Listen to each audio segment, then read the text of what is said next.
tarde a todos. Estamos hoje tendo aqui a honra de receber como convidados a paisagista urbana Cecília Herzog, professora da graduação e da pós-graduação em paisagismo ecológico da PUC, especialista e consultora em urbanização sustentável e atua em redes de pesquisa e diversas organizações focadas em ecologia e biodiversidade urbana, além de ser escritora. Obrigada, Cecília. O economista Sérgio Besserman Viana, com graduação e mestrado também pela PUC, foi presidente do IBGE, diretor do BNDES, atualmente é presidente do Instituto de Pesquisas Jardim Botânico do Rio de Janeiro. Boa tarde. Não é, não? Boa tarde. Não, já deixei o Jardim Botânico. Ah, é? Ah, mas foi...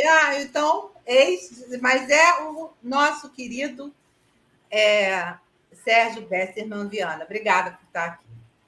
E o nosso querido engenheiro Zé Luiz Alqueres, graduado pela PUC Rio, engenheiro civil, pós-graduado em planejamento urbano pela OEA e planejamento energético pela Universidade de Chicago, foi presidente da SERJ, da Eletrobras, da Light, da Associação Comercial do Rio de Janeiro, é um grande consultor na área de energia e de planejamento urbano, escritor e cronista e conselheiro no Clube de Engenharia. Boa tarde a todos que estão aqui conosco, para batermos um papo sobre um ponto dentro do projeto de revitalização do centro do Rio de Janeiro, proposto pelo próprio Alqueres, que seria a discussão sobre as calçadas.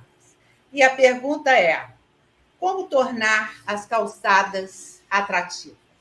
Vou passar a palavra inicialmente para o Alqueres e lembrando o seguinte, que essa live ficará disponível na playlist Políticas Públicas deste canal. Todos que poderão participar via chat, que a gente vai passar as perguntas para os convidados. E é isso, vamos lá. Alqueres. Bem, boa tarde a todos. Primeiro, queria agradecer o convite da Yara. Fico muito honrado de ser lembrado. Os temas de planejamento urbano, urbanismo, estão presentes na minha vida profissional praticamente desde que eu entrei na faculdade. E, embora eu tenha, durante muitos anos, militado no setor de energia, nunca deixei de acompanhá-los e, eventualmente, exercer algumas consultorias nele. O Sérgio é um amigo querido de vida inteira, meu parceiro de trabalhos em parceria com o BNDES Eletrobras, depois eu tive como diretor no BNDESPAR também, um período de tempo, numa administração de um grande economista, Antônio Barros de Castro, uma pessoa, o Sérgio, se eu não me engano, era chefe do gabinete da presidência, uma pessoa que fez um trabalho sempre fantástico no campo de ensino, professor titular da Universidade Federal do Rio de Janeiro. E a Cecília é uma pioneira aqui no Brasil em arrumar uma série de conceitos e praticá-la, além de a consultoria a várias cidades europeias, nas cidades biofílicas, que ela vai explicar direitinho o que é. Eu propus o tema calçadas, porque calçadas, tendo em vista especialmente as calçadas do centro do Rio, embora possa ser estendido a todas as calçadas de todos os bairros.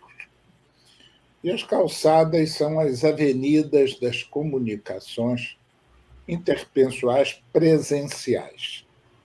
Assim como eu estou falando, talvez, para pessoas, eu sei que eu tenho uns ouvintes lá na Alemanha, que são da minha família, então esses eu sei que são garantidos, mas tem a turma da Yara, a turma da Cecília, a turma do Sérgio e alguns amigos meus, e eu chego através das redes. A gente tem que entender a calçada como uma rede. Então, a cada pessoa que eu estou falando, eu estou evitando que ela tenha que ir até um auditório, no centro da cidade do Rio, pegar uma condução, andar por uma calçada, escapar de ser assaltados, escapar de quebrar a perna, escapar de pisar em alguma porcaria e sair depois, noite fechada, num quadro tenebroso de desassistência, de pobreza, de miséria e tudo mais. Então, tendo trabalhado, eu me formei há mais de 55, me formei em 66, quer dizer, há mais de 55 anos, praticamente. Então, o que é que acontece? Eu assisti esse país mudar de 1 milhão de linhas telefônicas para 240 milhões, de 3 mil megawatts para 180 mil megawatts de capacidade instalada, de cerca de 12 mil quilômetros de rodovias asfaltadas para mais de 250 mil quilômetros. Mas uma coisa só piorou.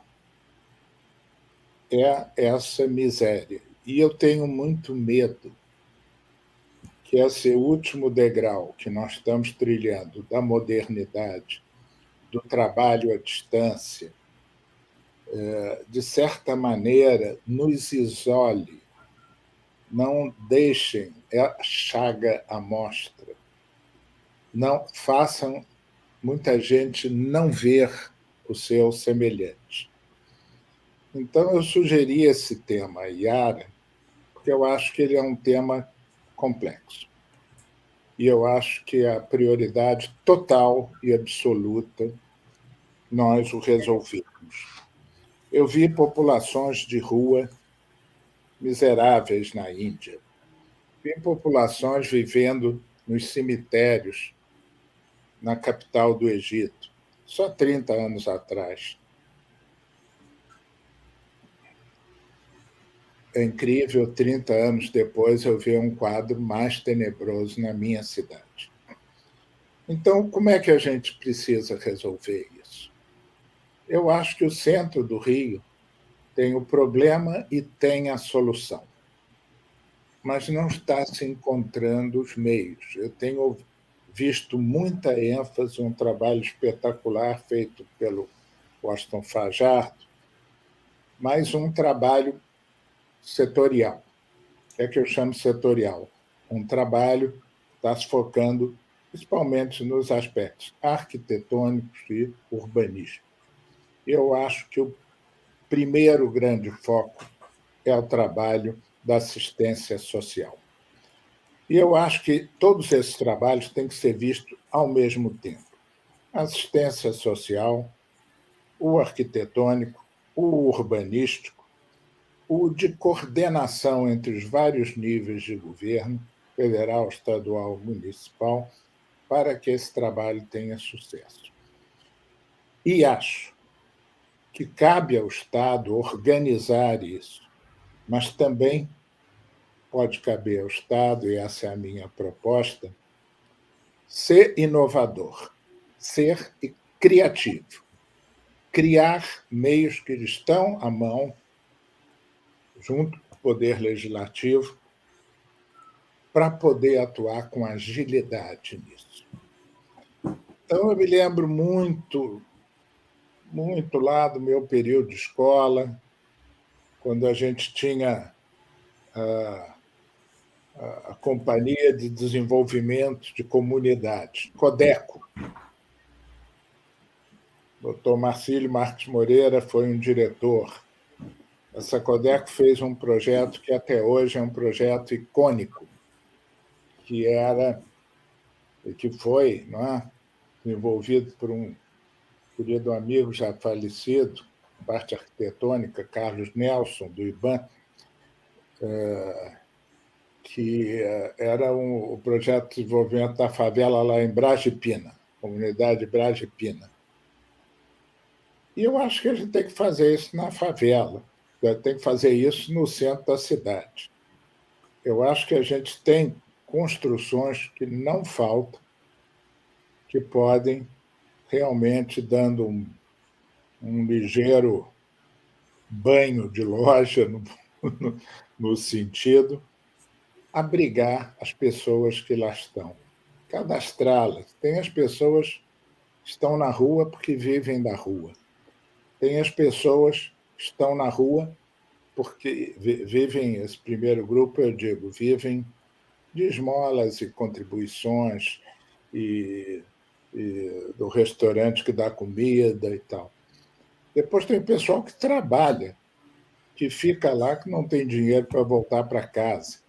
Dentre esses, tem a turma que recolhe aquele lixo diferenciado, especialmente depois de 8 horas da noite, eles já vão chegando, vão ficando ali e disputam, às vezes, com brigas enormes. Alguém falou aí? Não. Não, eu errei aqui, eu tenho que tirar o som, desculpa. Com brigas enormes, disputam o papelão, o lixo dos edifícios ali.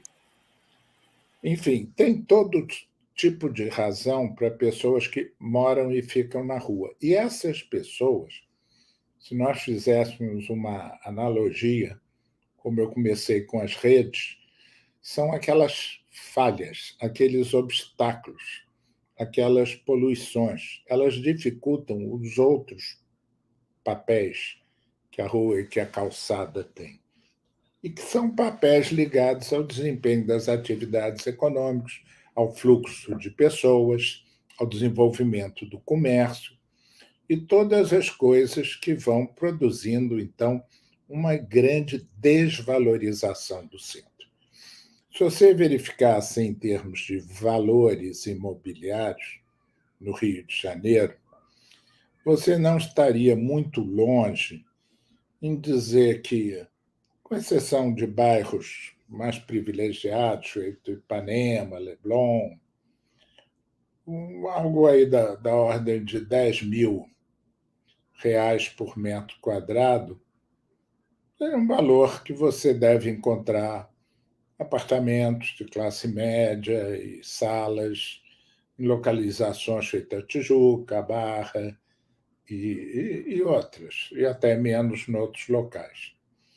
No centro da cidade, você tem hoje andares corridos em prédios de uma certa qualidade, embora antigos, à venda por R$ 3.000 por metro quadrado, sem encontrar comprador, e até menos. Então, o que é que acontece? Nós precisamos dar uma reciclada, uma retrofitada. Andou muito na moda há alguns anos, e algumas companhias internacionais mesmo chegaram a ter algumas experiências no Brasil, retrofitar um edifício, retrofit, que é pegar, adaptar os andares, trocar os elevadores, botar o elevador inteligente, às vezes mexer na portaria. E esses negócios, então, eram interessantes porque a empresa chegava com o capital dela para fazer a transformação e ganhava o diferencial do aluguel e, afinal de um prazo, que podia ser 30 anos, 20 anos, depois da localização, o prédio revertia os aluguéis integralmente aos seus donos originais. Esse negócio que faz a Tishman e outras aí que existem e que atuam no Brasil, que estão mais atuantes em São Paulo, fizeram ali no prédio, na Rua da Quitanda até a Rua do Carmo, o grande prédio ali da seguradora, da Sul América, e em outros edifícios da cidade. Mas o que eu pensaria era realmente, para viabilizar uma ação mais eficaz, em vez desse blá, blá, blá, e inaugurar 2 quarteirões, é realmente se criar uma empresa que teria que começar estatal, mas com capital aberto, para esses grupos que têm know-how entrarem para retrofitar o centro do Rio inteiro. E o que é que eu chamo isso? A empresa tem que ter uma motivação social. Ela tem que começar tirando esse pessoal e encaixando em algum lugar decente, cadastrando, treinando e tal. Então, esse capital inicial tem que vir do Estado mesmo, não tem por onde. Essas pessoas estão aí na rua porque nós criamos um modelo de desenvolvimento que a jogou na rua. Então, nós temos que tirá-la das ruas e recuperar a dignidade. É lógico que no momento que você fizer isso, os R$3.000 por metro quadrado vão valer R$6.000 por metro quadrado. Então, esse ganho tem que ser apropriado por quem vai investir nisso. E eu acho que esse ganho faz muito sentido, porque realmente melhora brutalmente as condições. Existe outra coisa que o projeto atual urbanístico está pensando, que é a conversão das unidades comerciais em residenciais. É bom, é correto e deve ser incrementado dentro de um planejamento. O que é que eu chamo dentro de um planejamento? Os escritórios do futuro não serão essas salinhas de 30 metros quadrados que o sujeito, praticamente, para ter um contador e uma secretária, ele gasta o que ele ganha. Ele vai precisar disso para viver. Essa vai ser a remuneração. Então, o que ele terá mesmo é uma baia, um local que ele vai algumas horas por semana, uma sala de reunião de uso compartilhado, tudo com o melhor tipo de computador, e que ele possa descer e ter um restaurante, e que possa passear e ter um espaço arejado, com árvores, com jardins, como é o projeto lá original do Porto Maravilha. O que significa você retrofitar a Avenida Rio Branco inteiro e as suas transversais dentro de um planejamento mais residencial e um planejamento de comércio de rua. Por quê? As cidades mais agradáveis do mundo têm comércio de rua. Paris tem comércio de rua, Munique tem comércio de rua, Londres andou perdendo um pouco, mas Nova York tem comércio de rua, e uma metrópole de 12 milhões de habitantes, como o Rio de Janeiro, desculpe, com 12 a 13 milhões de habitantes, ela tem condição de ter um centro com balanço de atividades comerciais e culturais que facilita isso. No momento que você der esse caráter empresarial, certas coisas vão começar a aparecer, coisas extremamente interessantes do ponto de vista urbanístico, pelas minhas contas aqui de papel de pão que eu andei fazendo. Por exemplo, há alguns espigões ali na Avenida Rio Branco que você não deve recuperar, você deve cortar ao meio. Tem ali no meio da Cinelândia um edifício, Apolo 12, ou algo assim, Apolo 21, que é um espigão de 20 e tantos andares cercado de prédios de 6. Cortar metade do alto, aquilo deve ter sido foi um grande jabaculê aprovar aquela porcaria. Realmente, Lúcio Costa aprovou até aquele prédio atrás do Convento do Carmo, então tudo é possível no Brasil. Mas o que eu acho é o seguinte: você pode consertar, você pode demolir de vez algumas construções sem papel histórico e pode, nesse local, fazer jardins e espaços abertos. E aí entra um arsenal de iniciativas que a Cecília vai contar para vocês. Então, essa primeira preocupação, eu diria, da arquitetura, dos espaços. A segunda é a da circulação urbana, que eu já dei uma tintura. São os espaços urbanísticos, como a gente caracteriza. São espaços de uso público criados pelas massas de edifícios. Aí eu já falei um pouquinho das possibilidades de demolição, uma certa dar força aos códigos urbanos para que realmente essas artérias que chegassem a esse centro pudessem encontrar suas novas vocações, respeitar vocações como o Saara e outras áreas que são muito interessantes. O Rio de Janeiro, como diz meu amigo Anselmo Góes, é a única cidade do mundo que não tem uma Chinatown. É a única cidade no mundo que não tem uma Italy, um quarteirão italiano. Por quê? Porque nós aqui realmente gostamos de ser o melting pot, o caldeirão, coisa que nos indigna, feito esse assassinato desse jovem africano, trabalhava lá num quiosque, na praia. Que barbaridade, que coisa, além de tudo, tão execrável numa cidade que é acolhedora, que é integradora, que não segmenta, não tem gueto de judeu, não tem. Nós temos nossos problemas sociais, é claro, muito sérios, mas não tínhamos, pelo menos esse, e temos que fazer desse projeto do centro um projeto integrador, inclusive colocando população de baixa renda. Angela Merkel acolheu 1 milhão de refugiados lá do Oriente.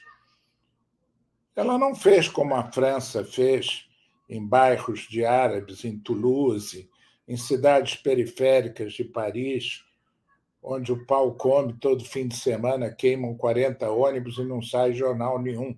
Não. Angela Merkel enfiou no coração de áreas valorizadas prédios para imigrantes, 40, 50, 60. Então, os filhos desses imigrantes estão nas escolas com os alemãozinhos, vão crescer naquilo, como os Estados Unidos fez há 100 anos atrás, mais de 100 anos, 200 anos atrás. Enquanto ficam alguns aí dizendo que o Império foi do cacete, o Império não educou esse país. Nós chegamos na República com uma quantidade estúpida de analfabetos. Os monarquistas dizem que a culpa era dos fazendeiros. Mas, enfim, perdemos um século. Não podemos perder mais tempo. Então, nesse negócio das calçadas, o urbano, o arquitetônico e o urbano tem que subordinar a prioridade de começar pelas pessoas. E tem que se adotar uma forma de agir que hoje eu não vejo a menor capacidade, dentro dos recursos que o Estado ou o município tem, de fazer. Embora você vá precisar da polícia, você vá precisar dos edifícios públicos, muitos na mão do governo federal ainda, você vai precisar das instituições culturais, então você tem que ter isso tudo coordenado. Então, essa, vamos chamar assim, essa relação entre as institucionalidades tem que ser azeitada dentro do propósito empresarial, auditável, transparente, mas ágil. Ágil. E, especialmente, negociando de entrada com Câmara de Vereadores e Estado os ajustes na legislação que permitam, tanto do ponto de vista social, quanto do ponto de vista urbanístico de Código de Obras, quanto do ponto de vista funcional de Código de Posturas, quanto do ponto de vista ambiental e ecológico, fazer isso tudo de uma maneira que economicamente faça sentido, como o nosso querido Sérgio Bessermann trará ali uma solução, porque é o homem das mágicas nesse campo. Então, essa é que era a provocação inicial que eu queria fazer. Eu vou dar a palavra para a Cecília, em primeiro lugar.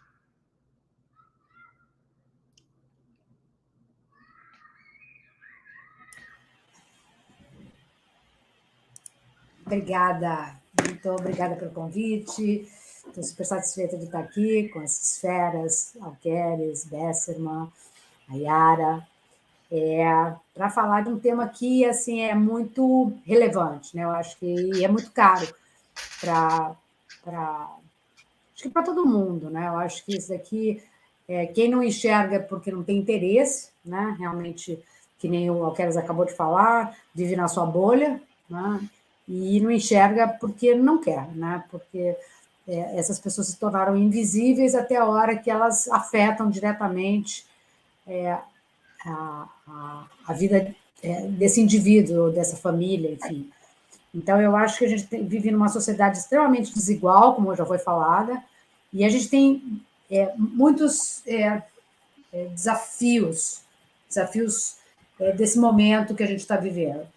É um momento muito crítico para a humanidade, eu acho, né? Eu acho que essa concentração de renda e esse sistema econômico que a gente tem, eu sempre me lembro de você, Sérgio, falando disso, você preferia, há 100 anos atrás, né, dos 10 filhos, 20 filhos, sobrava 1, 2, 3, né? Então, eu acho que a gente avançou de um lado e a gente tem uma dívida gigantesca social que o Alqueres levantou, mas eu também quero levantar a questão ecológica, né? A gente tem uma dívida gigantesca, né, em todas as escalas, da planetária à local, com relação a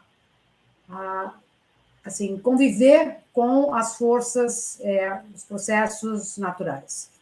E a gente está perdendo, e vai perder sempre, né? Porque a gente não simplesmente sumiu com os rios, né? Aqui, para falar de calçada, eu vou falar de cidade, de como a gente foi ocupando esses espaços, foi eliminando os corpos d'água, foi aterrando, foi canalizando, e a gente está vendo os resultados hoje em todos os lugares, né? Os rios, com a crise climática que a gente está vivendo, né? A gente realmente desencapou o planeta da sua biodiversidade original, numa extinção em massa.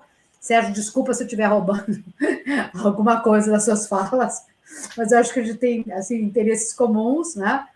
E eu acho que isso muito é devido a esse afastamento das pessoas, dos tomadores de decisão e dos envolvidos nas cidades, da sua realidade, né? Da realidade que a gente está vivendo. As pessoas estão tão desconectadas completamente do seu pertencimento à vida, né?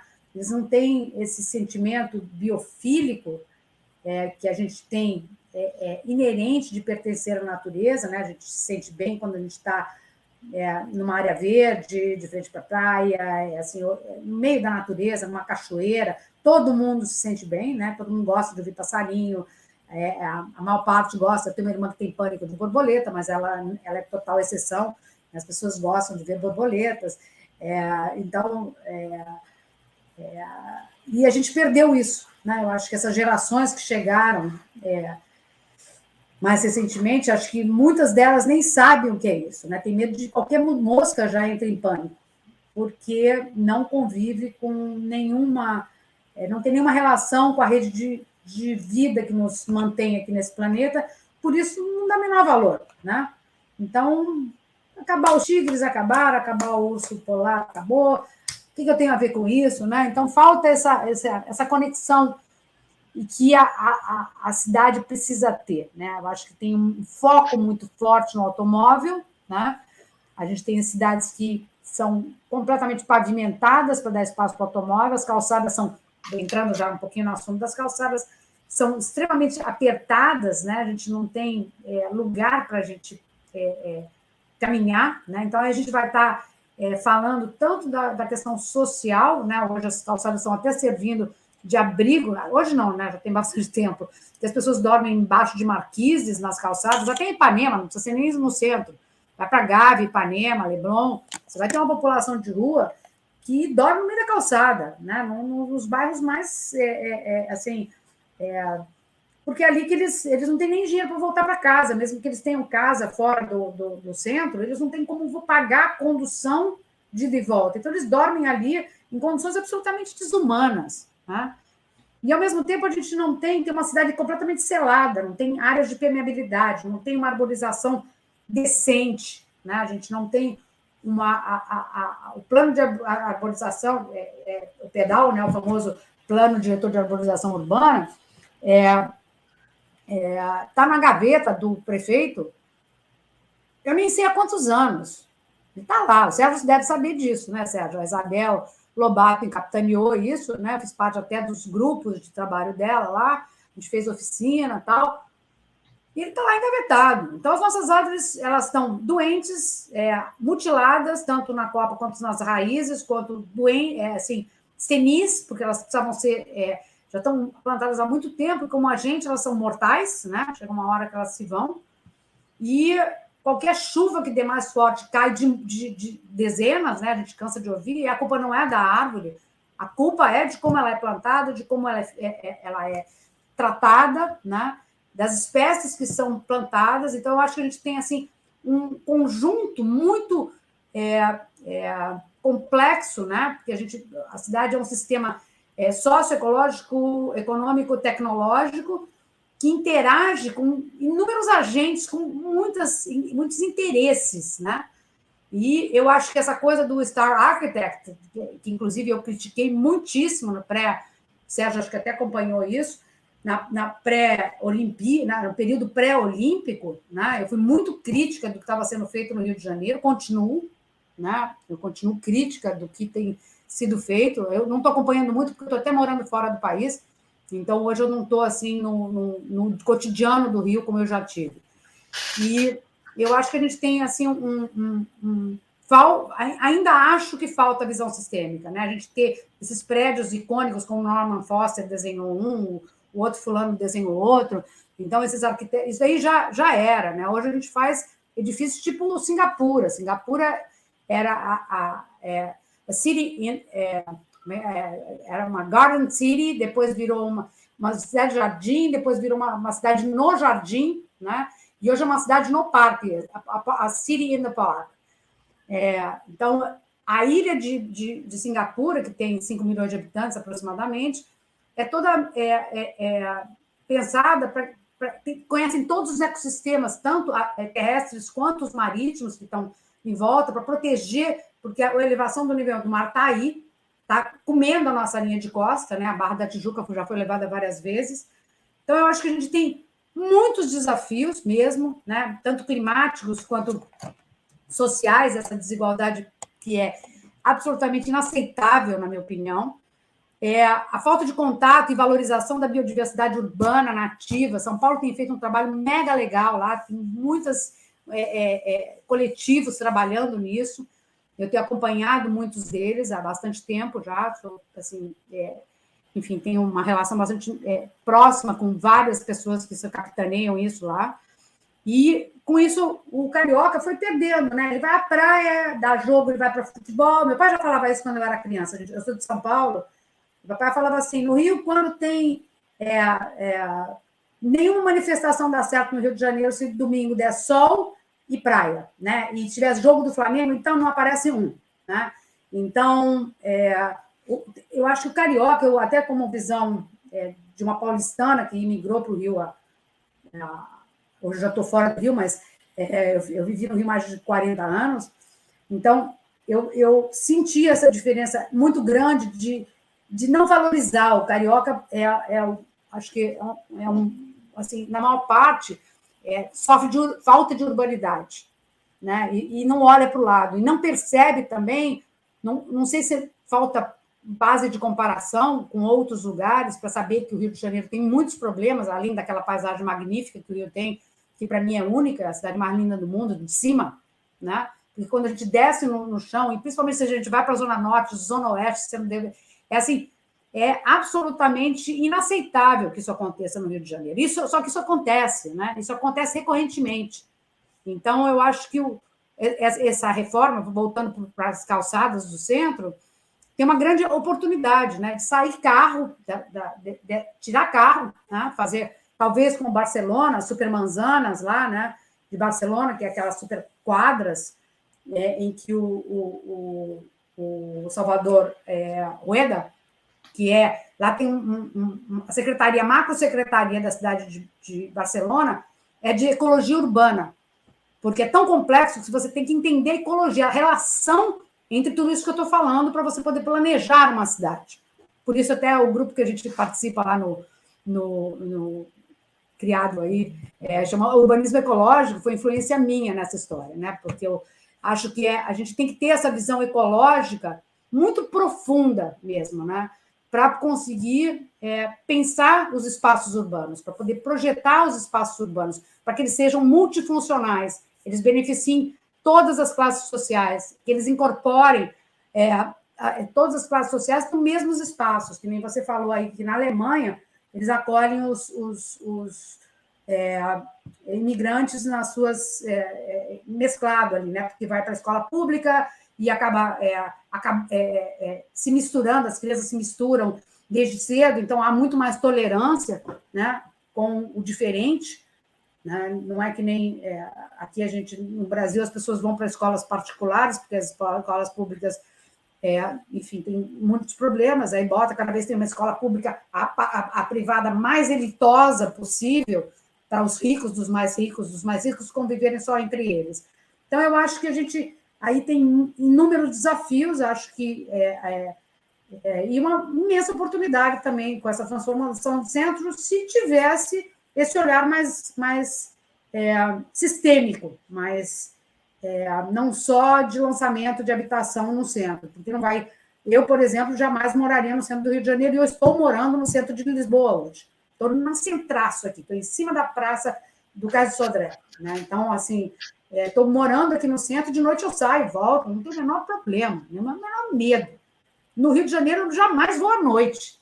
E acho que é isso que a gente tem que buscar, né? É uma outra realidade, né? E viver de uma outra economia também, né? O Rio de Janeiro está precisando realmente de uma sacudida econômica, e eu vou passar a bola para o Sérgio, porque eu acho que o José ele entende muito mais do que eu. E só quero frisar que a gente é extremamente vulnerável à questão climática, né? Tanto quanto água de mais e água de menos, calor, poluição exacerbada, doenças relacionadas com isso tudo, que tem que ser trazidas, porque se na hora que a gente ampliar essas calçadas, tirar os carros, fazer que nem o Rueda fez lá em Barcelona, né, com as supermanzanas, onde ele tira o carro do centro dessas superquadras, né, que ele torna, e as ruas viram parques, e os estacionamentos estão na periferia. Assim, é uma revolução sem mexer muito, é barato, né? Você transforma e aí as pessoas querem morar ali, né? Porque fica bom para todo mundo. Então, Sérgio, passar para você pegar esse gancho aí econômico, não sei. Valeu, obrigada. Obrigado, Cecília. Bom, começar agradecendo a oportunidade de estar junto, mestre Alqueres, Cecília, querida amiga, e tão importante para trazer essa questão da ecologia urbana, das cidades biofílicas, soluções baseadas na natureza, Yara. Bom, eu vou poupar vocês da parte de economista, tá? O dinheiro não vai aparecer no fim do arco-íris, naquele caldeirão, mas eu acho que é uma boa poupança. Eu gosto sempre de lembrar que uma vez eu estava na casa do meu falecido irmão, Bussunda, gênio do humor, os mais jovens talvez não conheçam, mas a maioria conhecerá, e ele vira para mim, estava todo mundo lá, os amigos, tal, o pessoal do Cacete do Planeta, e o Bussunda diz assim: todo economista brasileiro é careca. Careca? Você está dizendo isso? Aí disse, 30 anos, todo santo dia, ai meu Deus, errei de novo. Ai meu Deus, errei de novo. Então eu vou poupar vocês dessa parte, vocês estão vendo. Aqui veio à memória uma discussão sobre hidrogênio, que os economistas ficam para lá e para cá, e o Alqueires fez a conta rápida da transformação energética, etc., hidrogênio verde. Então, mas vamos chegar lá. Eu agradeço muito a Cecília, ouço sempre, e é tão importante o que ela nos diz. E o Alqueires, ele conseguiu algo raro, esse título Calçadas tinha me intrigado, quando ele consegue fazer aquela transição tão difícil, mas tão necessária, sempre para qualquer assunto, que aparece na frase de Hegel, de ver a floresta e ver a árvore, né? Em ecologia, a gente sabe muito bem disso. A gente não entende a árvore se não entender a floresta. E também só vai ter um entendimento bom da floresta se entender das árvores. O Alqueires começou nos provocando com a floresta. Ela diz respeito às calçadas. Mas a floresta envolveu 3 temas que ele muito bem colocou. Eu vou procurar honrar essa transição tão brilhante que o Luiz fez. Primeiro, assim, ainda não estamos num momento histórico comum. A história não é monotônica. A história não é todo santo dia. Todo santo dia é a história de todos nós, etc. Mas a história da civilização, das nações, é igual a das pessoas. Tem momentos mais importantes e momentos menos importantes. Tem momentos que acontece alguma coisa, para o bem ou para o mal, que muda a tua vida.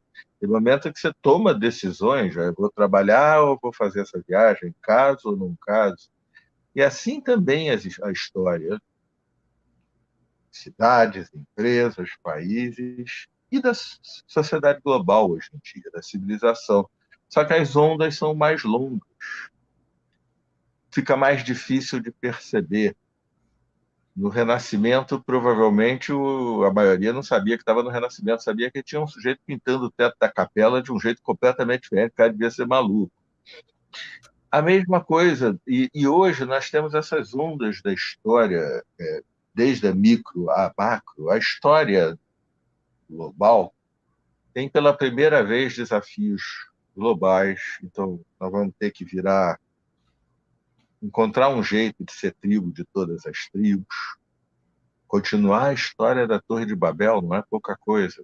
Infinita diversidade em infinitas combinações. Diversidade é a nossa força.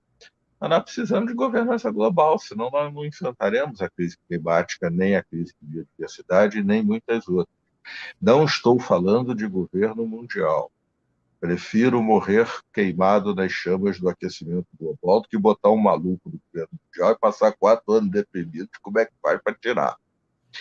Mas governança global, vide a pandemia.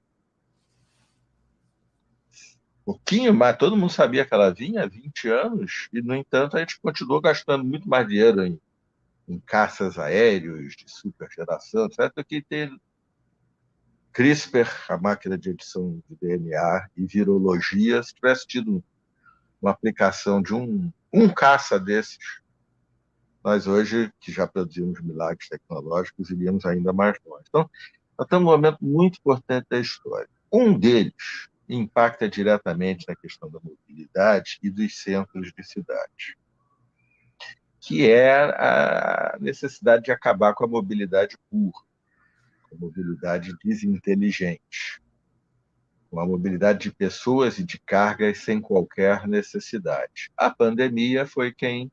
Eu já falava desse tema há muito tempo, Cecília, e acho que até já batemos papo juntos em eventos sobre isso, mas a pandemia acelerou brutalmente. Isso tem um impacto sobre os centros da cidade.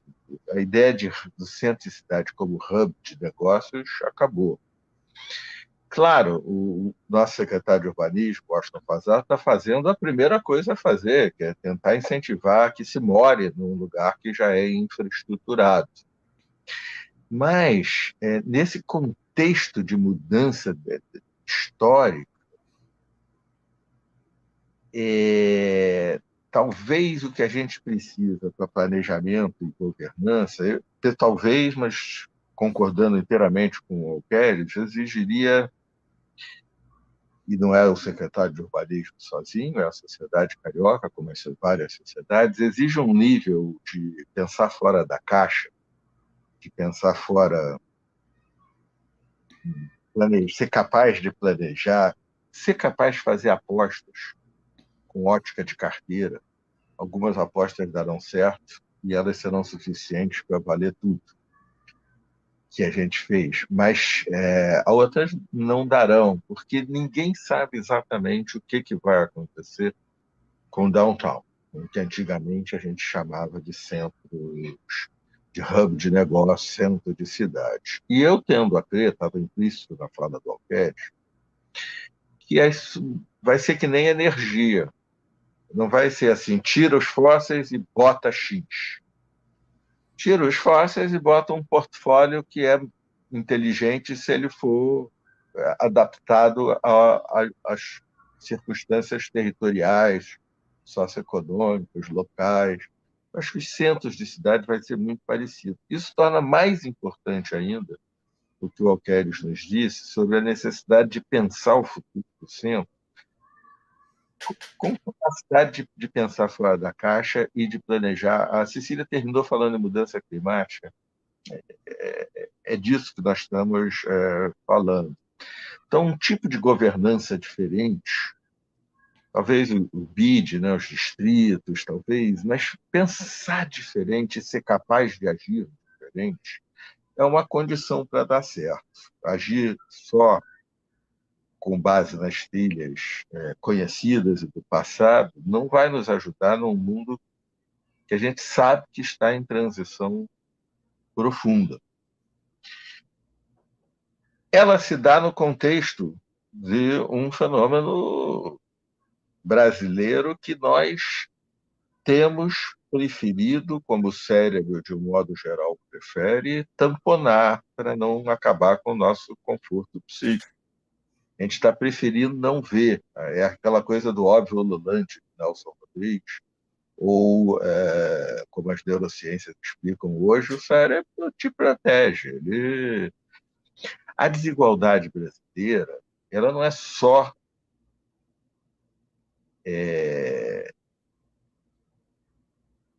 ela não é só uma indignidade, ela é a cicatriz mais profunda da sociedade brasileira. Nós não somos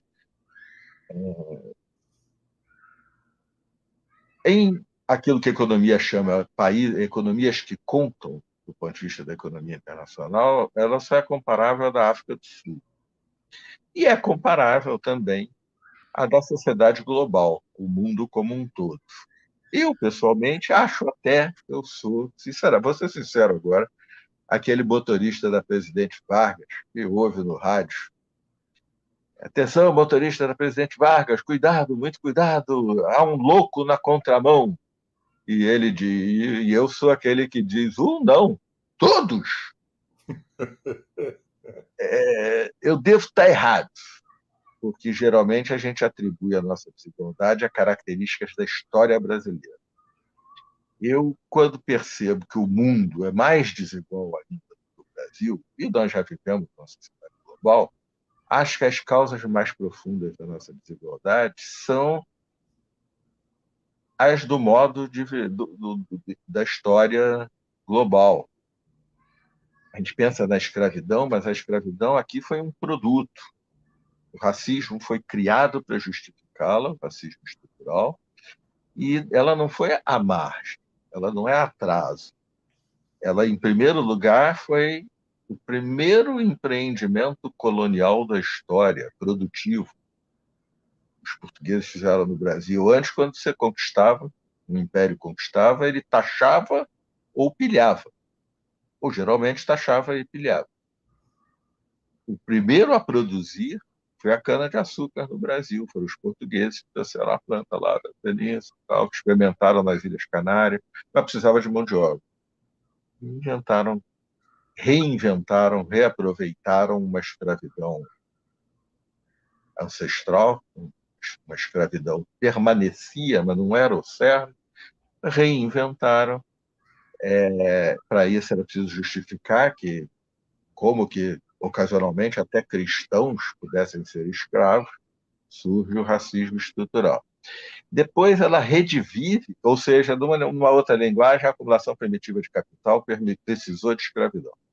Depois ela redivive uma escravidão já no capitalismo para a primeira commodity de verdade da história. Commodity no sentido de massas, o café.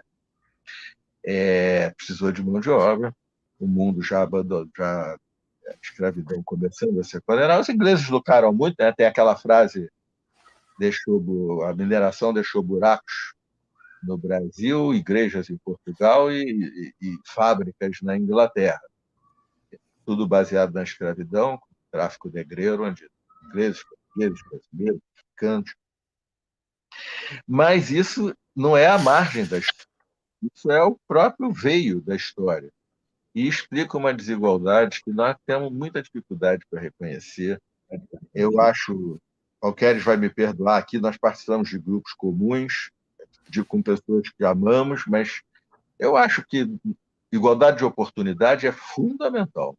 Mas num país com a desigualdade brasileira, ficar restrito à igualdade de oportunidades, sendo que cada um sai correndo de um lugar diferente, né? Com patrimônios, histórias familiares diferentes, beira a hipocrisia. Nós precisamos encarar a desigualdade.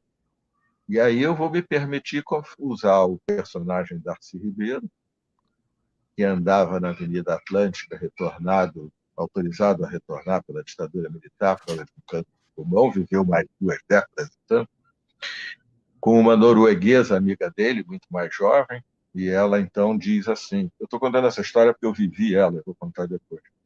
Ela diz, a norueguesa amiga dele diz assim, olha que homem bonito. E ele, cadê? Ele que contou essa história, eu ouvi. Contou em público também. Cadê? Aí ela, ali, olha que homem bonito. Ele, onde? Olha que homem bonito! E aí ele conta assim, aí minha espinha enrijeceu, eu senti frio e suor. Era o sorveteiro da Quibô. Mas eu, como brasileiro, não incluí ele no mapa dos potenciais homens bonitos. Eu vivi isso na minha casa, no Réveillon da Anistia, estou onde mais vou abreviar, porque eu quero chegar nas poçadas. Não estou conseguindo ser sintético como o Alqueires, mas me perdoem, eu vivi isso. Meu pai era um anfitrião, gostava de receber bem as pessoas, o pessoal chegou com a Anistia em 79, o Réveillon lá na casa foi grande, foi bonito, foi emocionante. Um apartamento modesto, Copacabana, mas 2 andares, os últimos 2 andares, não chega-se nem essa cobertura, não tem terraço, mas meu pai, no dia 1º de janeiro, me chama e disse, Sérgio, senta aqui. Eu tinha 22 anos. Senta aqui. Deixa eu te contar um negócio. Aí ele conta que, faltando 5 minutos para o Réveillon, ele desce a escada para pegar gelo, o uísque, Coca-Cola do pessoal.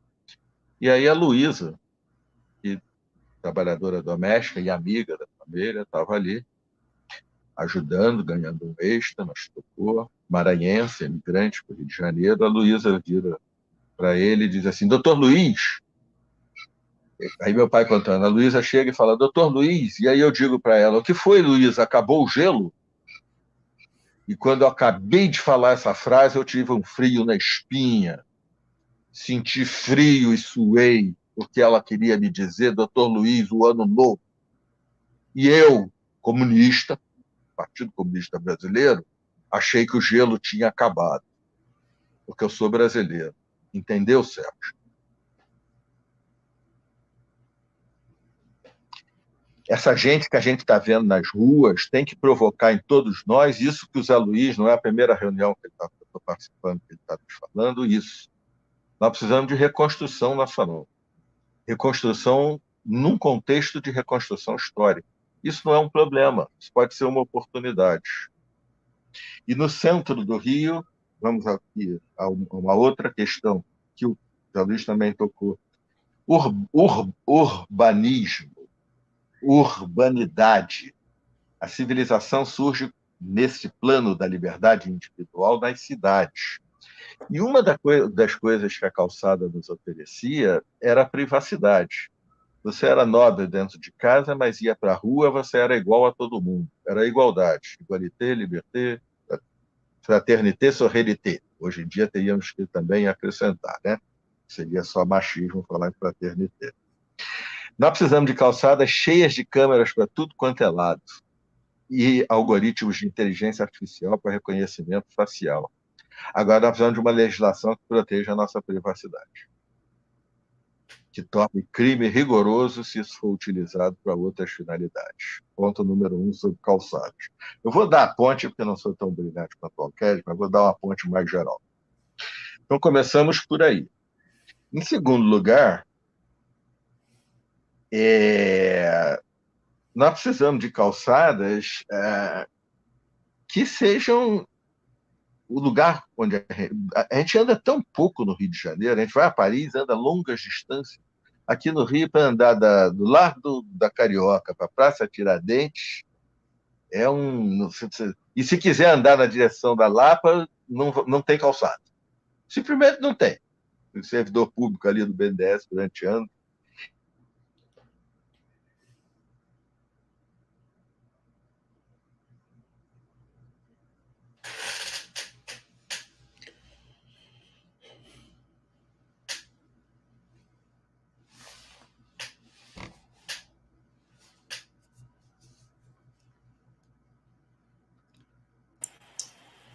Sérgio. Acho que ele congelou. Alô, Sérgio, congelou, será? Manda um recado pelo Zap, pelo visto, sim. Bem, acho que ele caiu. É. Olha só, eu estou com umas perguntas aqui. Eu queria ver se a gente conseguia, Alqueires, voltar, aproveitar e ir para explorar um pouco mais dentro das calçadas alguma sugestão da Cecília, porque eu andei pesquisando a Cecília. Yara, o Sérgio voltou. O Sérgio voltou. Obrigado, gente. Caiu a conexão. As calçadas precisarão muito de conexão, tá? Porque nós vamos andar sempre completamente antenados. Fomos vivenciando. Mas nós vamos precisar de calçadas, por exemplo, com arborizações específicas, como o caso da Cecília disse, que pensem não só em paisagismo, mas em sombra, porque o Rio de Janeiro é muito quente, que pensem não só em paisagismo, mas em redução da temperatura geral. Nós vamos precisar de calçadas permeáveis, já é um tema das cidades aqui, de construir telhados para calçadas, telhados verdes, obviamente, trepadeiras, coisas desse tipo. Então, são soluções baseadas na natureza, foi o que a Cecília nos falou, e eu vou me poupar disso. Nós precisamos de calçadas do Rio todo, mas nós temos que fazer escolha para as primeiras calçadas. Nós não vamos poder agir em todas as calçadas ao mesmo tempo. O centro é o local adequado, mas também áreas turísticas, isso se justifica plenamente. Essas calçadas têm que se apropriar da cultura local.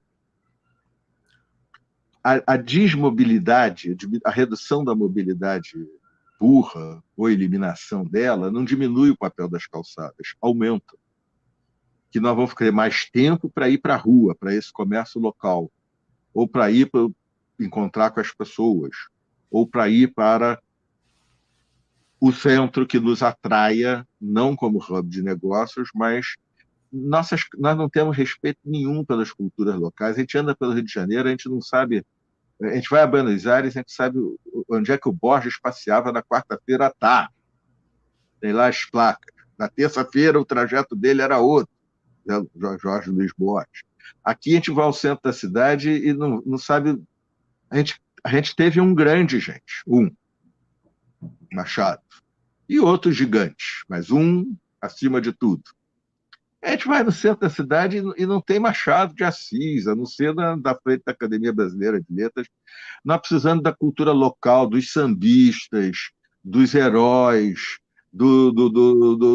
Isso tem que estar nas estações de BRT, tem que estar nas calçadas, tem que estar para dar sentimento de pertencimento. O Rio, o centro do Rio é a pequena África, o maior porto da escravidão da história do planeta. Isso não pode ser só ruínas com alguma atenção, isso tem que ser toda uma cultura girando ao redor disso. Como enfrentar? A questão da desigualdade tem esse aspecto funcional também, evidente, a população de rua. O caminho que o Walkeres apontou é, de longe, o que nós temos que fazer. Oferecer saída digna, organizar um comércio de rua também, focando nos realmente vulneráveis. Ele não é pobreza, gente. Não há camelô que se instale sem acerto com o dono do território. A questão da democracia é fundamental. Não tem um único camelô que não se acerta ou com o poder local, que pode ser mais institucional, corrupção, mas pode ser milícia, pode ser tráfico, pode ser o que for. Paga-se por ponto de mendigo, gente. Ponto de mendigo mais valorizado custa mais caro. Ponto de mendigo que dá menos custa mais barato. E o cara só se instala ali se ele se acertar com o poder local. Vamos diminuir isso.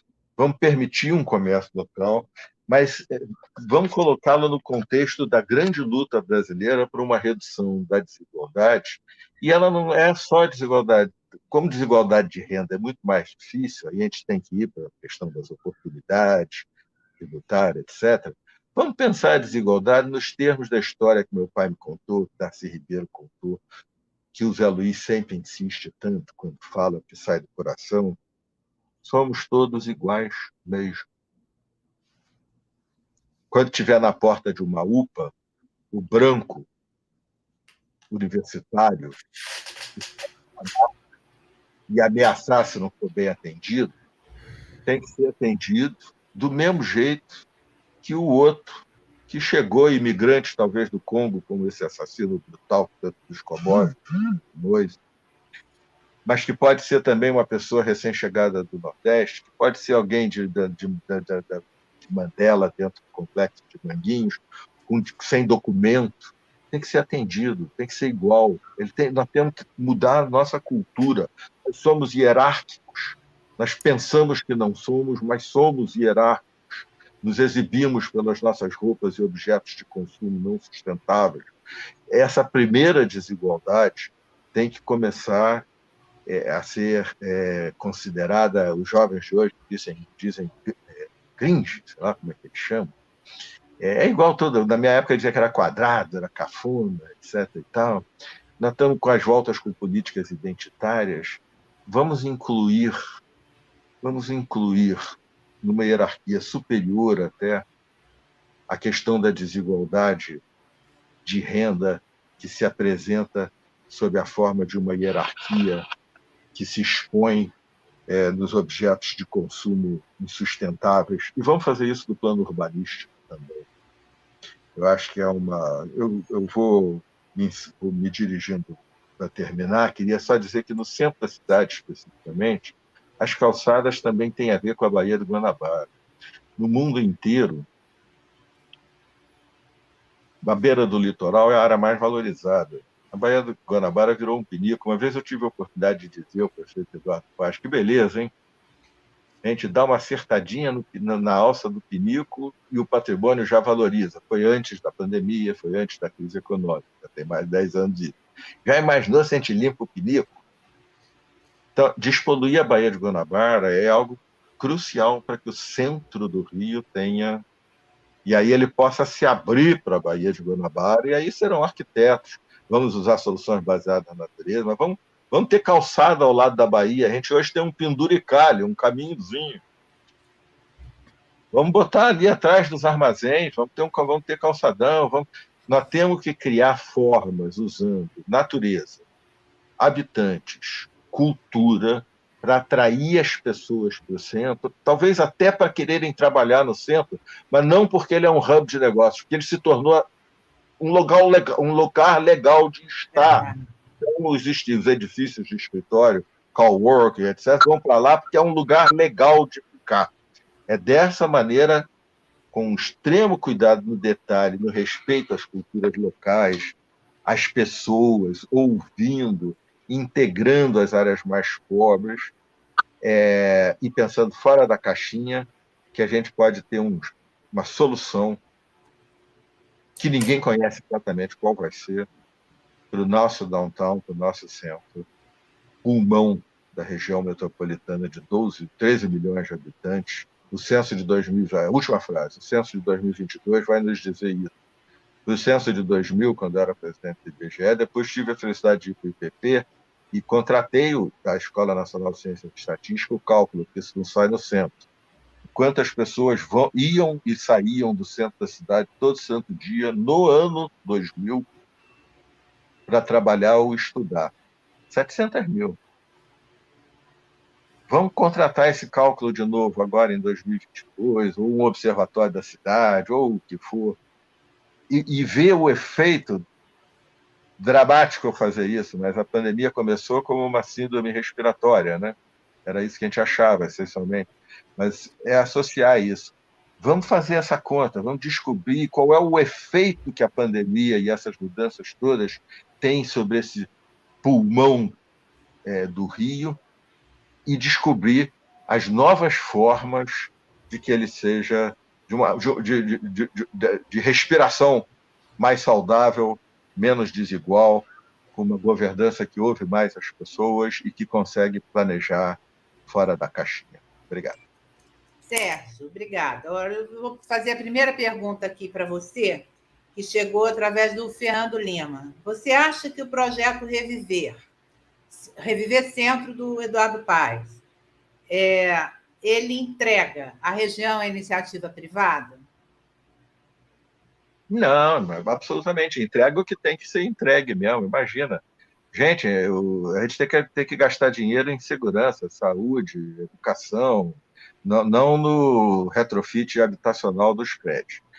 O que poderia haver, em contraponto, só como parênteses aqui no meio, rapidinho, é o que o Zé Luiz lembrou antes.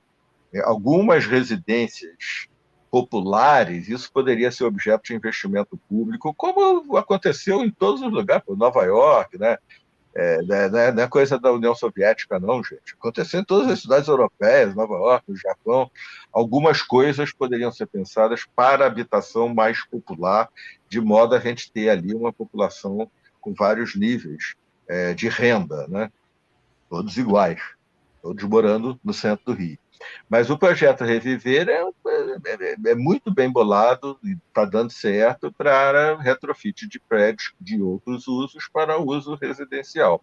A questão e acho que foi isso que o Zé Luiz começou, que ele, no mundo do passado, claro que o Fajardo sabe disso perfeitamente, no mundo do passado, quando a questão colocava-se apenas nos termos de vamos povoar o centro para aproveitar uma infraestrutura que já está aí, ele seria a coluna vertebral do refazimento, do refazer do centro. Hoje, ele não tem condição de ser isso. Hoje, a questão do centro se coloca em termos muito mais amplos, que são esses que a gente ouviu do Zé Luiz e da Cecília. Então, muita coisa, o projeto Reviver é uma parte, ele entrega para o setor privado prédios a serem retrofitados para vender para residencial. Ponto, acabou. Ele é muito importante, mas é um pedacinho. E que eu me atreveria a dizer, e achando até que o secretário Washington Fajardo concordaria, que só dará certo nesse guarda-chuva muito mais amplo dessa conversa que a gente está tendo aqui. Tá, agora eu vou fazer uma pergunta da Beth Maia, que é arquiteta, de qual também ela fez para o Sérgio, mas eu vou fazer para os três. Qual a visão de vocês sobre as políticas públicas de patrimônio cultural e estabelecimentos icônicos do centro do Rio de Janeiro? Bem, eu posso começar dizendo que as instituições culturais vivem um momento terrível no Brasil, embora já tenha vivido outros, eu mesmo tenha participado como diretor de instituições, presidente de outras, fundador de outras, da área cultural, mas realmente há um momento muito peculiar. Eu vou falar lá um momento ao final, quando entrou o governo Collor e desmontou toda uma estrutura que havia de apoio, e nós saímos fundando por aí as sociedades de amigos. Eu fundei a Sociedade de Amigos de Tiradentes, a do Museu Imperial de Petrópolis, a do Museu Nacional de Belas Artes, do Museu Histórico Nacional. Eu presidia do Museu Histórico Nacional, presidia do Museu Imperial e consegui levantar recursos em cada situação de um grupo de pessoas, dos que frequentavam Tiradentes, mas não eram tiradentinos, que era uma cidade muito pobre. Conseguimos construir lá um centro cultural, com apoio da CEMIG e da Telemig. Isso deu um movimento. Burle Marx redesenhou a praça, tiramos todos os cartazes, redefinimos o nome de todas as ruas, cuidamos do plantio de espécies nativas. Não conseguimos tirar lá umas casuarinas, mas o resto a gente conseguiu. Em Petrópolis, conseguimos que um programa da Eletrobras, e não me olhem de uma maneira suspeita, doasse o som e luz, que é o único existente no Brasil. Existe, aliás, um lá nas Missões de São Miguel, no interior do Rio Grande do Sul, que eu saiba. Isso dava uma renda que pagava 30% das despesas do museu. Mudou o calendário de visitação turística.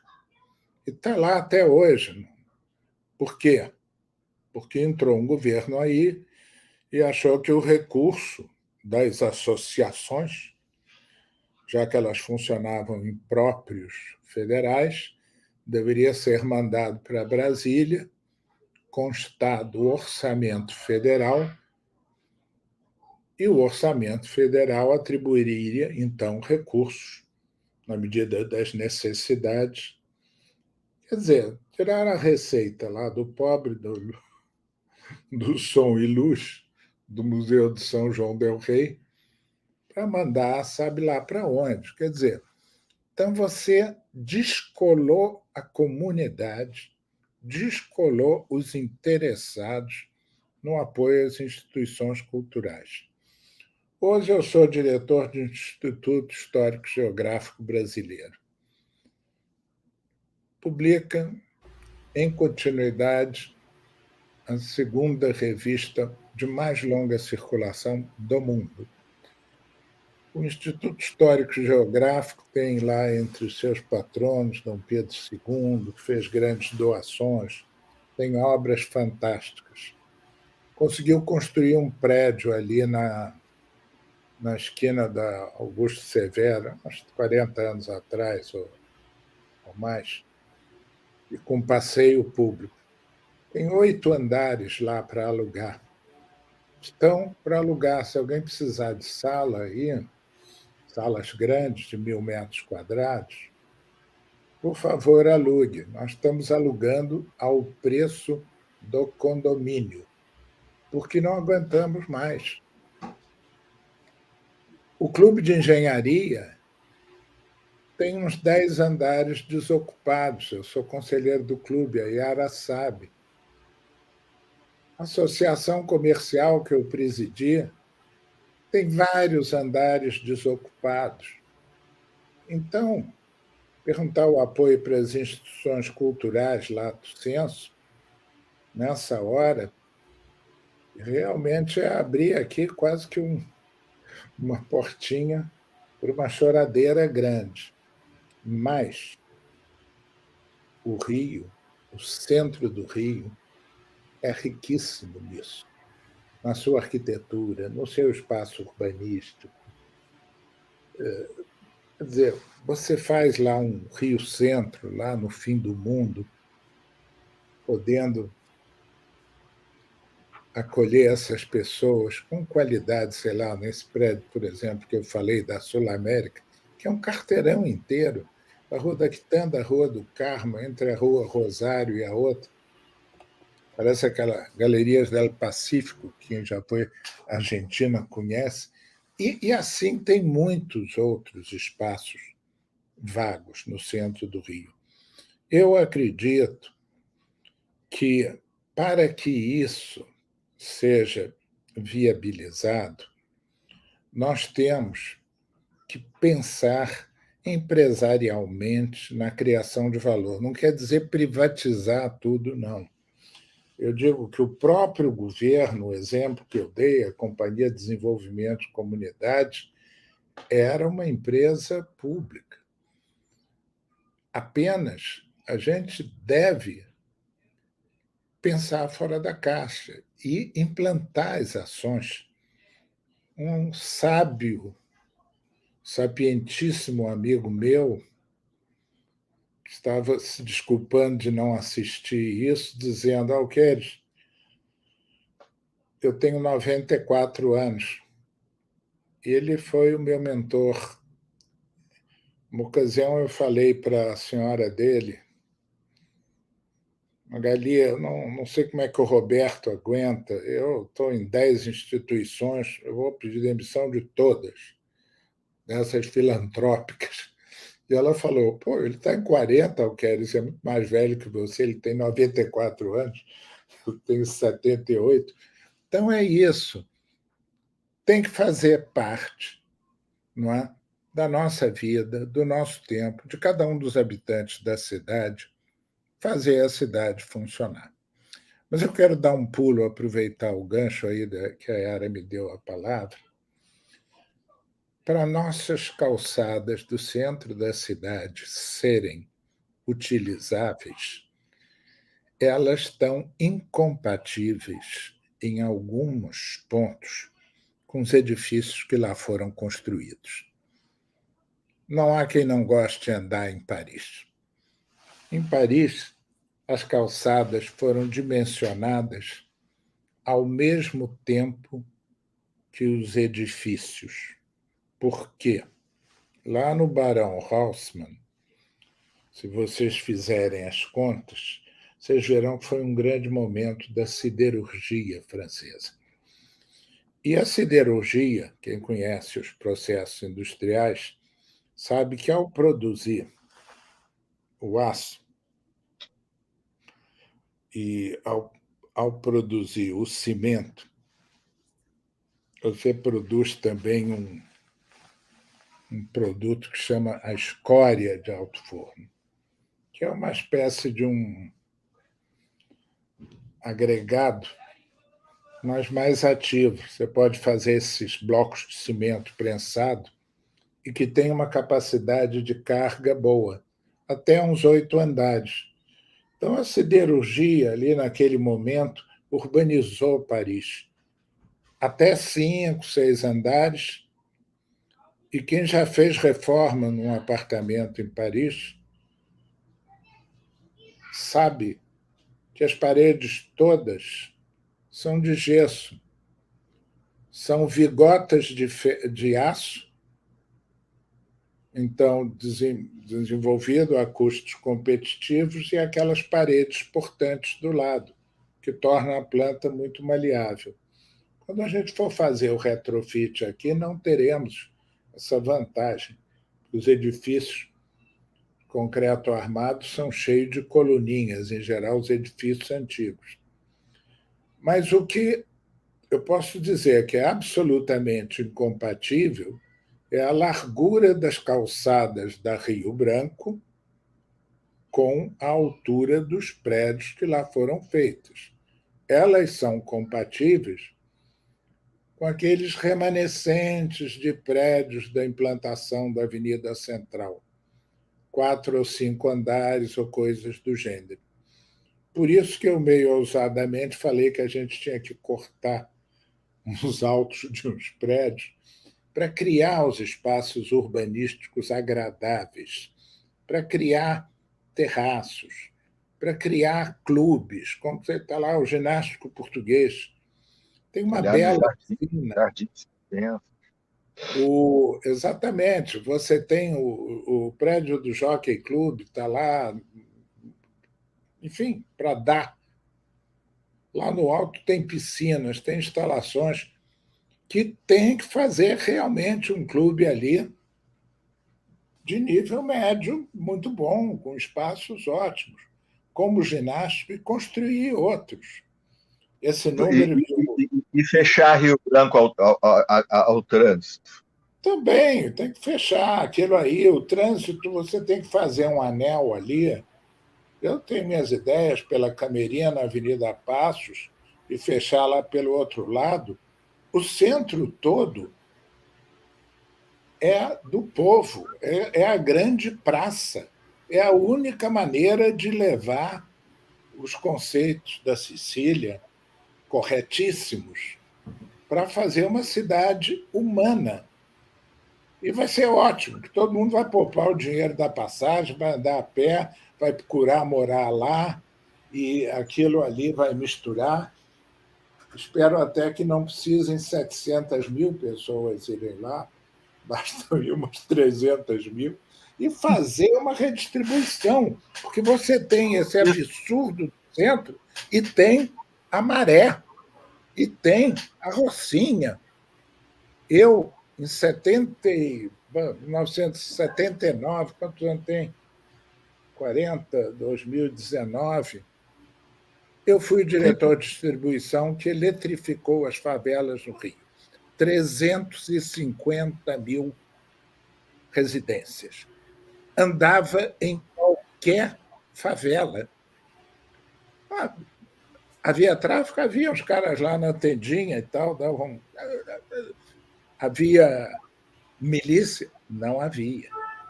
Quer dizer, hoje nós temos territórios, isso que o Sérgio muito bem disse. Você tem o território que vem do espaço do mendigo.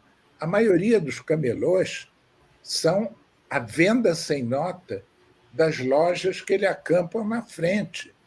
Nós ignoramos o funcionamento da cidade. A ignorância pública geral em relação ao que é que ela está metida, e ele procura não ver. E com a internet, nós vamos nos afastar mais, a não ser que a gente faça das calçadas o espaço de interação social. Você vê, essas calçadinhas aqui de Copacabana, Ipanema, das transversais, tem umas ruas que a calçada é 1,20 m. 1,20 m, uma mãe, um carrinho e outro filho, um pouquinho maior, dando a mão, se vem uma de um lado, outra do outro, aí já uma tem que virar de lado, outra tem que virar de outro. É um caso. Fora que as calçadas de Ipanema viraram tráfego permanente de bicicletas, algumas de altíssima velocidade. Então tem que haver um choque de ordem também. Enfim, tudo isso é um problema só. As cidades do século XXI têm que procurar ser humana e pensar nela o termo ecologia. Todo mundo fala, ecologia é um negócio de plantas, é um negócio de biologia. Não é, não. Ecologia é oikos, que quer dizer casa, mais logos, que quer dizer estudo. Ecologia é esse estudo. O primeiro livro de planejamento urbano que eu li chamava-se Ecologia Urbana. E os capítulos eram assim: ecologia do comércio, ecologia da indústria, ecologia dos parques residenciais. Depois me dá esse título, que eu quero saber qual que é esse, porque esse eu não conheço. É um livro bem antigo. Eu fui cair nisso por umas circunstâncias aí de um concurso de textos que eu fiz. E era um livro que a Embaixada Americana tinha mandado traduzir, 2 volumes, de um autor daqueles lá da Escola de Sociologia Urbana de Chicago, que são os pioneiros. E que aqui no Rio, quem mais se aproxima, até aproveito o Sérgio aí para dizer, são algumas das maravilhosas crônicas do João do Rio, do qual eu editei uma belíssima edição da Alma Encantadora das Ruas, que recomendo a todos. Está aí nas livrarias. E aí, vou fazer uma pergunta para a Cecília, posso? Da Esther? Posso passar, Cecília? Deve. Passa aí, deixa eu só falar uma coisinha. E aí, Zé Luiz, a gente não tem um app em que o sujeito possa andar pelas ruas do Rio, sabendo onde é que o João do Rio tinha passado, tinha escrito, etc. Tal. Botar só um QR Code e ver, ou seja, tem um mundo a explorar, né? Eu já estou naquele ponto que eu lamento, meu Deus, se eu tiver mais uns 10 anos de vida útil, como eu ia fazer outras coisas que não as que eu fiz?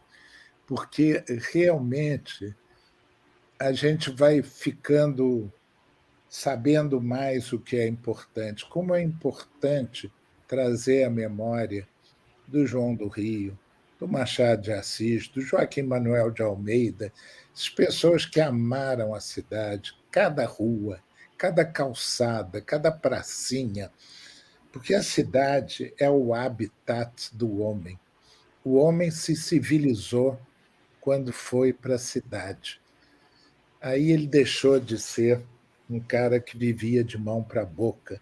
A cidade permitiu o tempo livre para você pensar. A cidade gerou a ciência. Antes você tinha técnicas. Você fazia as coisas que sabiam que funcionavam, mas não tinha preocupação de saber por quê. Quando teve lá um sacerdote que começou a olhar então a Lua e medir, e o outro, é uma coisa muito bonita. Aguardem meu livro sobre a história da ciência. Cecília. Para o fim do ano. Ok. Cecília, a pergunta da Esther, da arquiteta Esther Lopes Bruno. Como aplicar ações de sustentabilidade urbana de forma prática e não como metáfora, um ideal, algo a ser atingido daqui a muito tempo? Você vê a possibilidade de ações concretas, como, por exemplo, a questão da mobilidade com ciclovias? Mas é claro que sim. É óbvio, né? Eu acho que é só... Eu acho que é isso.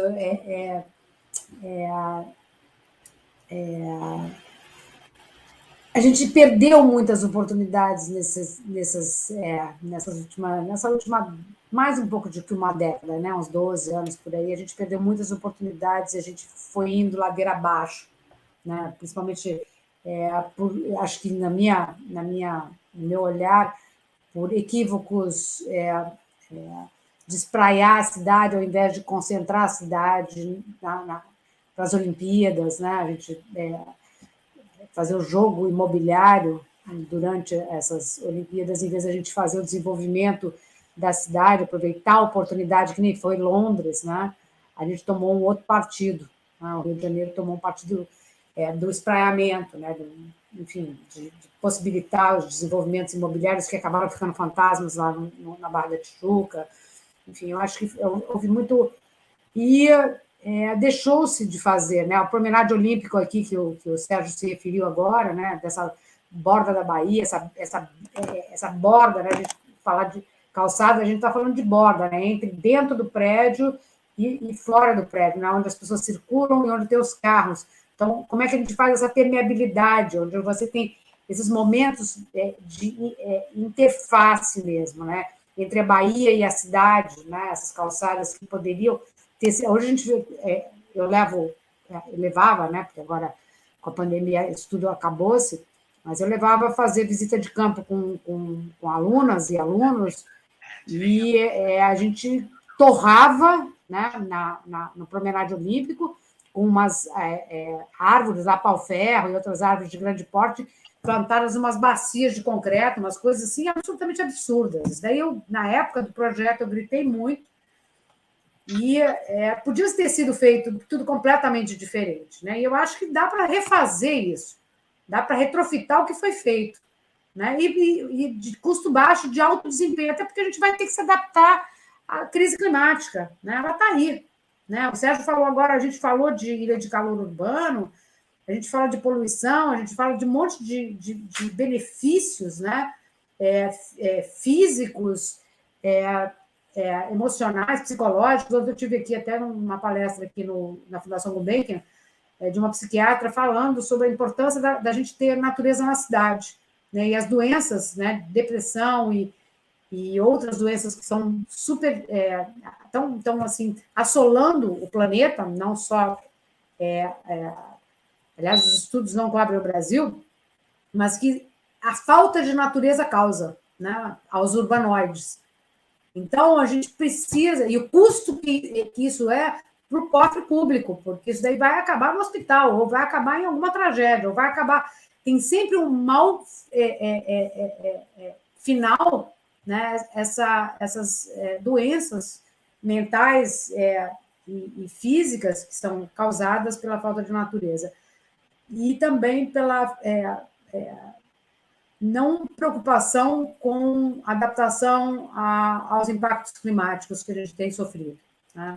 Está assistindo isso o tempo todo, então eu vou assim, voltar a frisar, né, que a gente tem que tirar carro mesmo, né? Tem que descarbonizar o nosso transporte, tem que mudar completamente o modelo, acho que tem que pensar totalmente fora da caixa.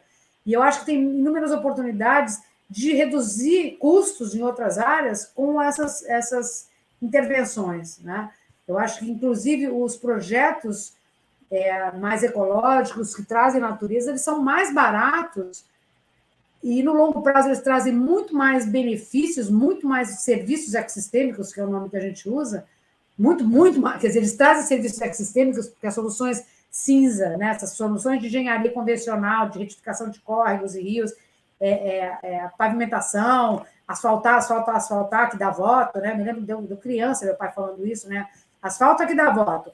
Então, eu acho que tem que realmente passar, eu acho que isso tudo tem que passar por educação, tem que passar por cocriação. Eu fiz isso muito no Rio, né? Eu acho que eu não só no Rio, em outras cidades brasileiras também, e eu tive umas experiências super interessantes de fazer espaços co-criados, onde as pessoas participam e elas vão cuidar e elas vão se apropriar daquele espaço. Eu acho que essas decisões que são tomadas de cima para baixo, a revelia do envolvimento com as pessoas, né? Seja ela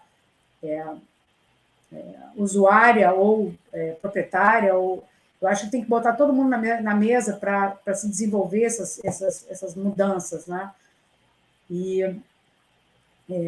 eu acho que assim, o que pode ser feito, assim, eu acho que a primeira coisa é olhar com um olhar sistêmico, né? Ter essa visão complexa e múltipla, né? Não apenas de habitação, que eu tenho uma coisa que eu não tenho acompanhado muito o que está acontecendo no Rio, mas eu, mais ou menos, estou vendo que há um festejo cada vez que um prédio de habitação é lançado no centro do Rio, né?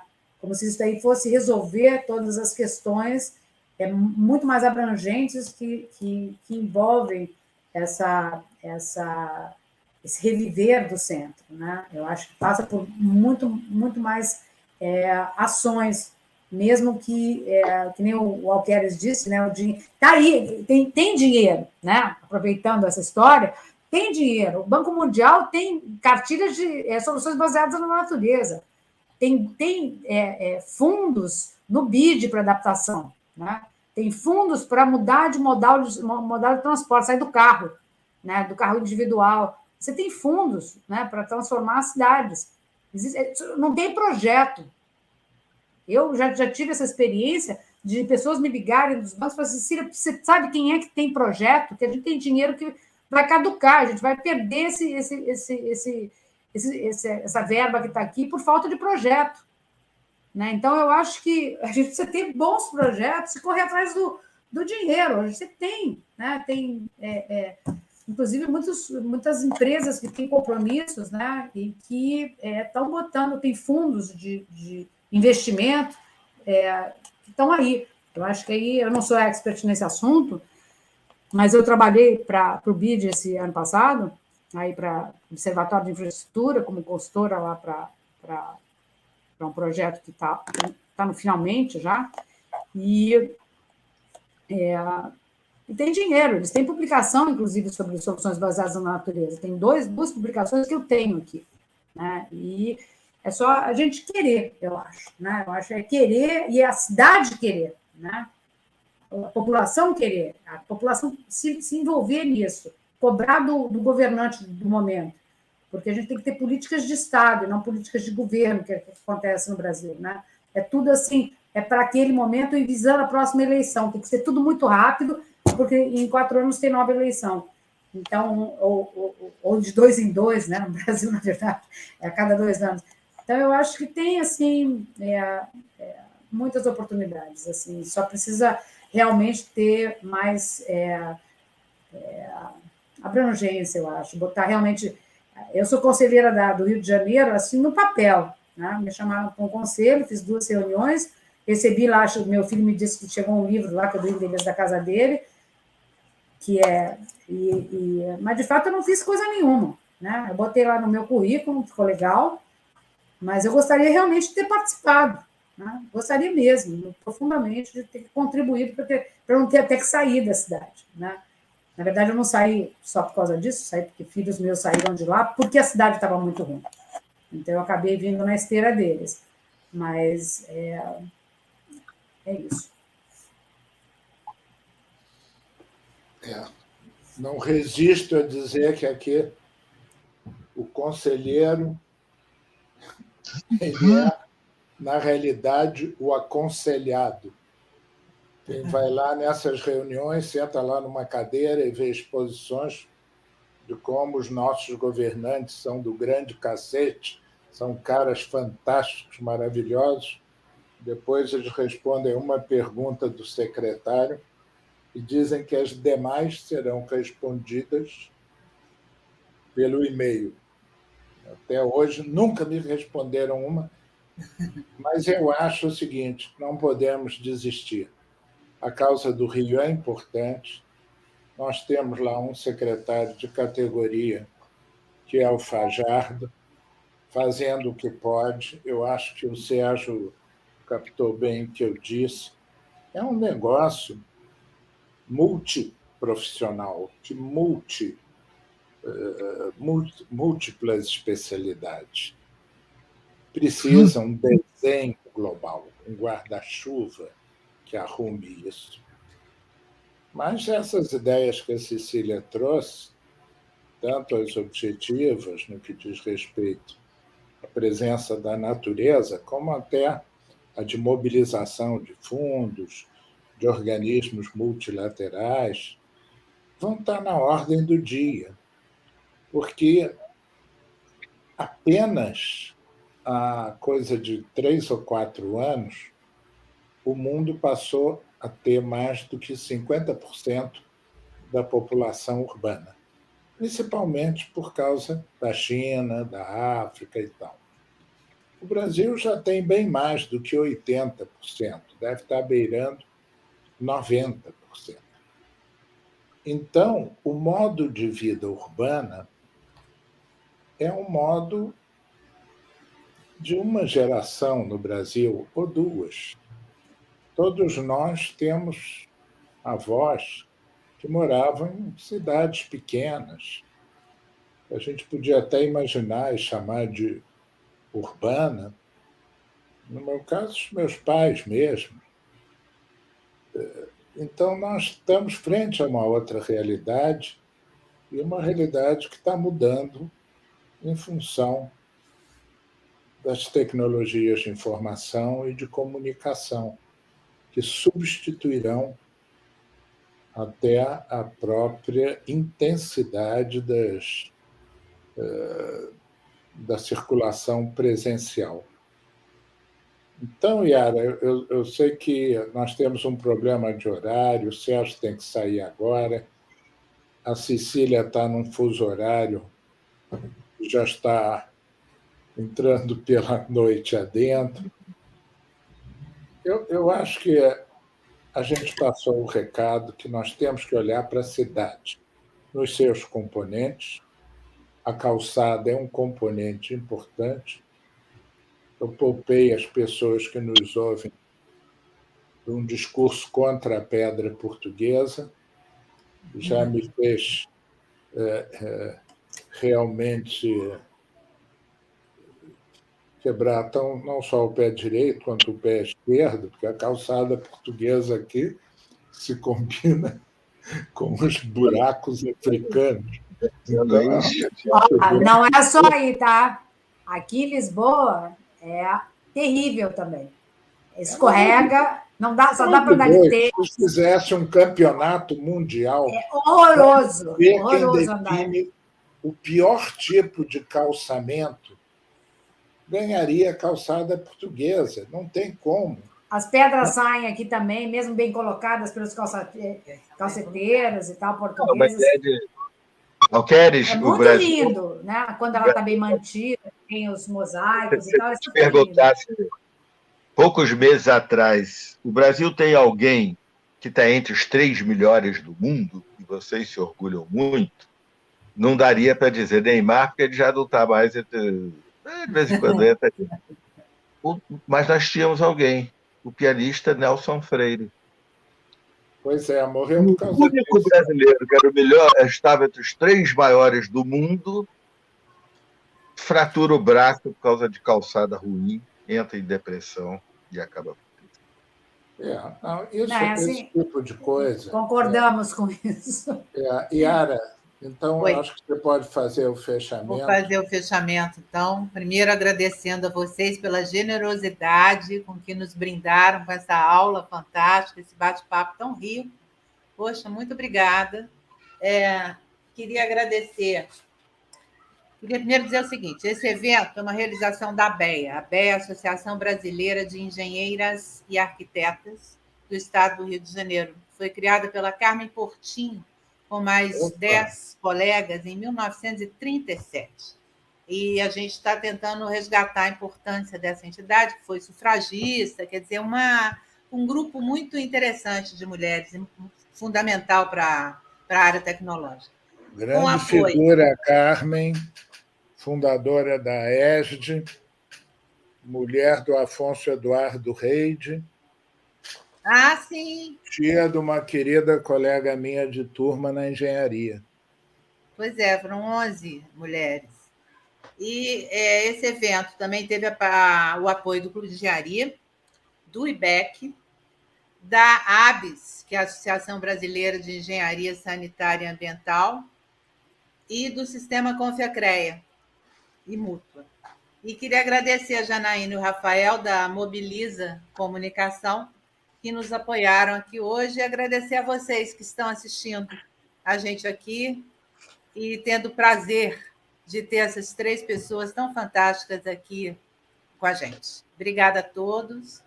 Boa noite. A história mesmo boa foi a do Bussunda. Não, vamos convir. Eu gostei da do Careca. Valeu, gente. Obrigada, boa noite. Um abração. Vocês,